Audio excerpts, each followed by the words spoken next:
Only 30 Plishtim were killed in the making of this video.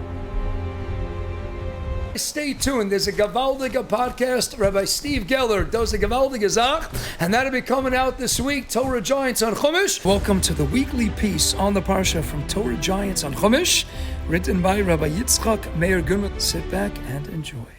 My dear friends, you're going to love this week's Torah Giant piece. It really has it all. Drama, suspense, dead plishtim, history, math, grammar, all the things we secretly miss since we left school.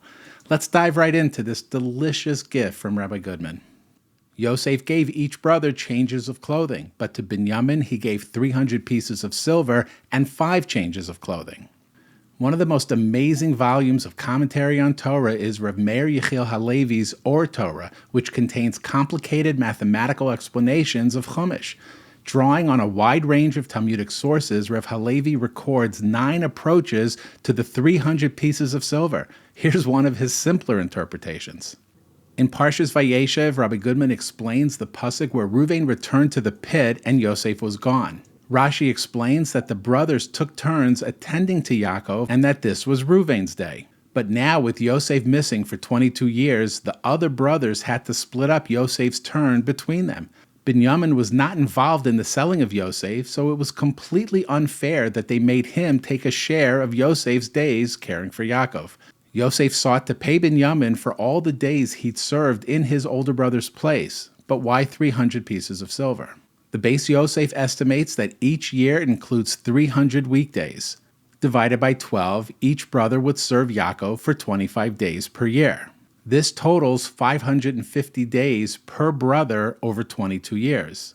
Since Yosef's 550 days had to now be covered by the remaining 11 brothers, each of them served 50 extra days. Bereshis Rabbah tells us that an ordinary day's labor is worth 6 silver pieces. Therefore, the 50 extra days' wages that Binyamin was made to serve equaled 300 pieces of silver.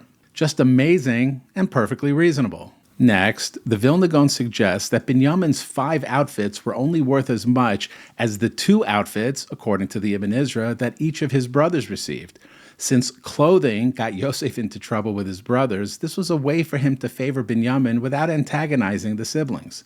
But where did the Gra get this idea that the quality of Binyamin's might have been inferior? The Hebrew term for changes of clothes is chalifos, but chalifos is spelled 2 different ways within our single pasuk. The brothers' chalifos are written with a vav, while Binyamin's are not, perhaps signifying their inferiority. Alternatively, recorded in the Yalkut Hadrush, Rav Chaim Berlin notes an amazing pattern concerning this word's spelling. In Shoftim 14, Shimshon challenges some Plishtim to solve a puzzle.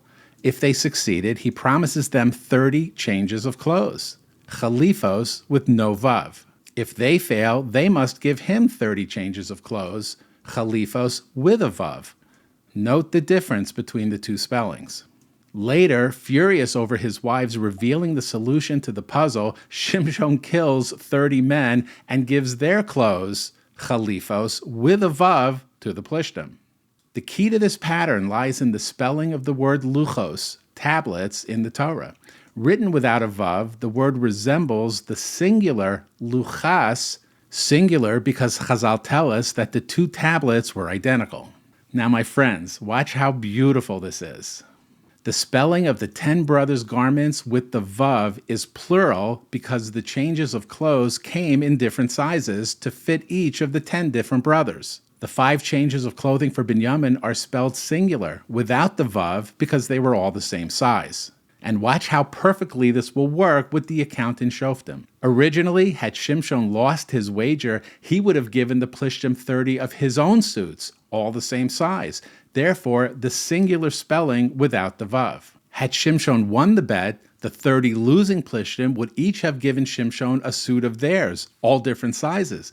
Therefore, the plural spelling with the vav. But since Shimshon gave 30 sets of clothing from the 30 Plishtim he killed, of course their garments were different sizes, hence plural spelling with the vav. So we see clearly the absolute perfection of our Holy Torah, describing the 5 different scenarios with the same perfect but beautifully subtle rule. Just amazing. And of course, by now, I don't have to tell you what you should do. Even Shimshon knows. Brothers and sisters, like this video, subscribe to the YouTube channel, and share the link with family and friends.